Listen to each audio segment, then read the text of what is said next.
What if you watch a film and when it ends, it is not in fact finished?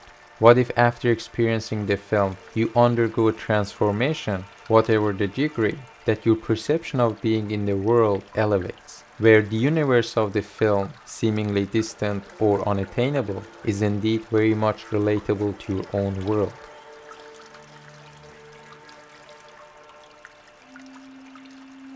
In Tarkovsky's film, the medium of cinema functions as an art in its absolute term, in the sense that the imagination or the creation of the artist goes to an unknown and allows this discovery that is beyond statements.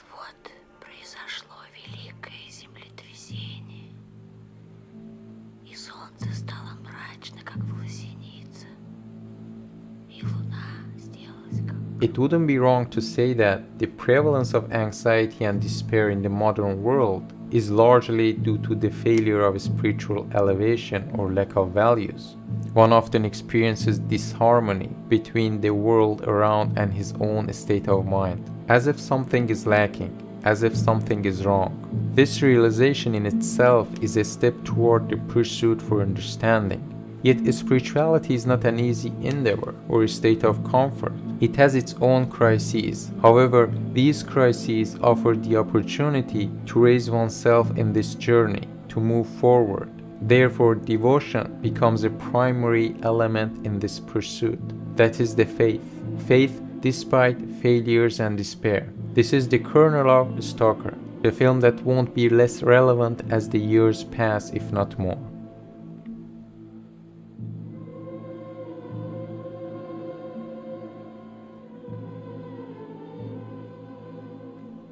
The Stalker provides the means so that those in verge of despair discover the possibility of hope and elevation. At the same time, he himself recreates his devotion after periods of resignation or obstruction. He faces crises. However, he believes in his spiritual journey, and that is his force.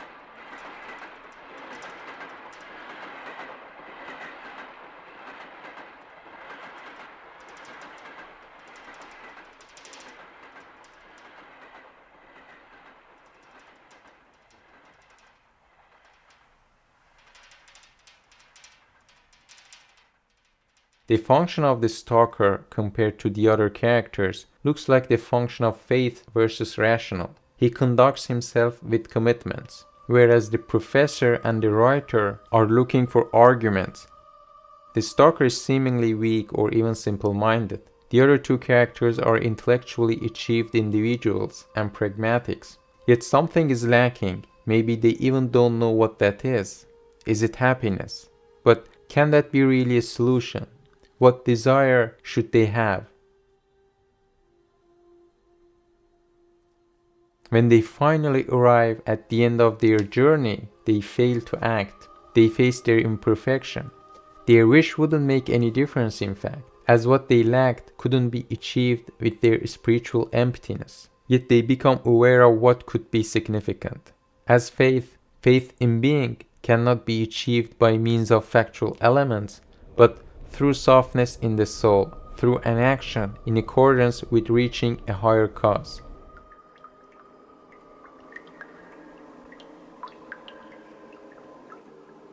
И пусть посмеются над своими страстями. Ведь то, что они называют страстью, на самом деле не душевная энергия, а лишь трение между душой и внешним миром. Пусть исполнится то, что задумано. Пусть они поверят. А главное, пусть поверят в себя и станут беспомощными, как дети. Потому что слабость велика, а сила ничтожна.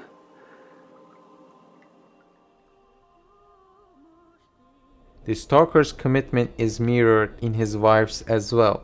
Everything looks broken, defeated in her life, in her shaking frames of house and world. Despite despair and miseries surrounding her, she devotes herself and continues to love him, something that looks unimaginable. This devotion becomes a miracle as the miracles in the possession of the innocents.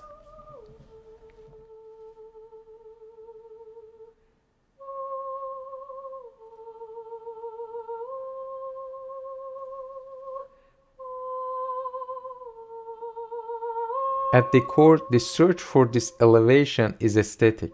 Aesthetic in its capacity to mold the viewer's emotions.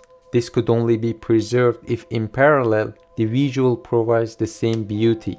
That is where Tarkovsky stands out. Beauty is an intrinsic element in Tarkovsky's filmic language. His images have a pure connection with reality and an absolute relevance to the emotional state of the characters. Consequently, they evoke emotional response in the viewer. Art reveals the beauty in its perfection.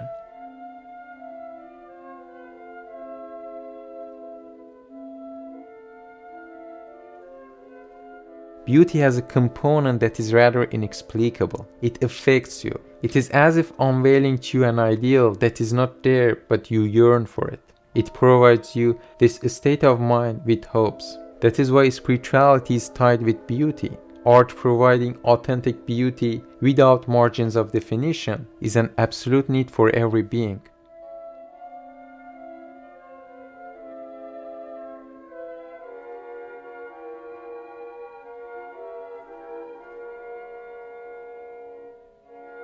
Beauty in cinematic language occupies a frame of time. The passage of time in all Tarkovsky films has its own expressivity which is different from any other cinema. In Stalker, the viscidity of time manifests itself even further. Therefore, time has its own existence and contribution to the aesthetic of the image. Yet contrary to his previous film, here the connection of the time blocks has a simpler structure. It follows the continuity of the action and the whole block has the same quality.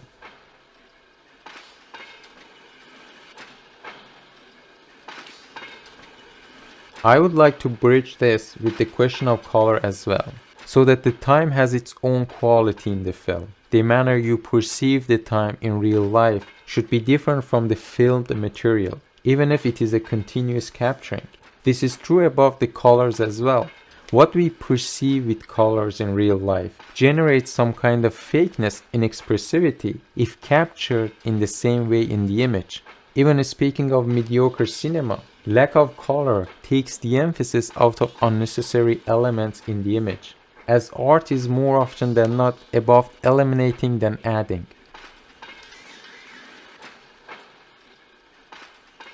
For the color to have authentic expressivity, the filmmaker needs to have a better composition and artistic view of the image that he's crafting. And this definitely is beyond the application of all sorts of technology or post-production technicians, as today more and more technology, new cameras, and color possibilities blind almost every commercial movie production. But art is linked to the soul more than technology. This is important because cinema in essence is linked to technology compared to the other forms of art. Yet this can act against the artist. The color in a film should be providing the mood and evoking the emotions necessary for the image. Time and again, neutralizing the effect of color provides more authentic expression, like some of the films of Melville or Shahid Sales.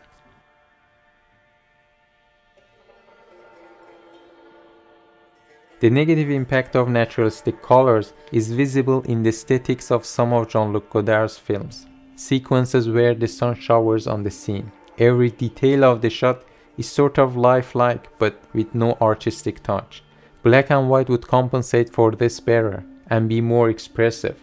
Therefore, for color film, the filmmaker needs further implication. However, Godard's objective is different in his films. He would deliberately and clumsily place jellies in front of the light in order to show the presence of the director in the fabrication of the film. Therefore, in his films, the color or the jelly isn't to work as an artistic or clumsy essay, but it is an intellectual application. Vous avez l'air seul. What did he say? You're alone. C'est un Américain, il parle pas français. Qu'est-ce qu'il fait? Who are you? What you doing? I'm an American film director. J'ai toujours voulu savoir ce que c'était exactement que le cinéma. He said he wants to know exactly what his movie is. Tarkovsky in Stalker creates two worlds and allocates color for one and monochrome for the other. Yet even in the color world, the colors are limited and there is a staggering coherency in the different sequences. This resonates extremely well as the plot itself is plain and striped. It is centered. More and more the inner world of the characters has the biggest significance and the external parasitic elements are eliminated. Like all his films, Stalker also is true to its author. Artists only by being honest and true to himself can produce immortal works. Tarkovsky's film might look out of reach, yet it is essentially an artistic endeavor with its own mysteries. Definitely, it is not among those pretentious puzzling movies that are made for the sake of puzzling, having it as an objective, which could be only a mechanical achievement. Art has a notion of infinity, with open boundaries and nothing to solve. Today when you see a movie proposed in the theaters, if one time watching is not more than enough, great chances are it offers nothing more the second or third times. Stalker is certainly among the films that each time you watch, it brings you something novel.